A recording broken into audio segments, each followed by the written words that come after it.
What's up mga kabola, sa tinagal-tagal ng balita, nakakuha na rin po at nag-sign na rin po sa Los Angeles Lakers si free agent center Christian Wood. Sa loob ng 2 years ay pumirma siya ng 5.7 million habang ang isang taon niya po ay merong player option.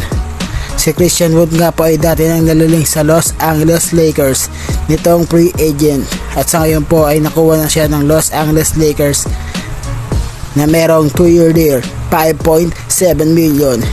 Si Christian Wood na nga ba ang sagot sa kanilang solusyon para sa kanilang championship sa Los Angeles Lakers?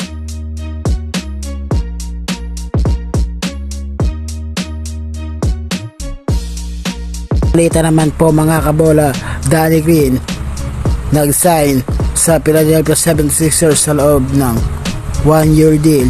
Bumalik nga po si Danny Green sa kanyang former team na Philadelphia 76ers. Yan po ang iba pang mga balita sa mundo ng NBA. Kita-kits po sa ating next video.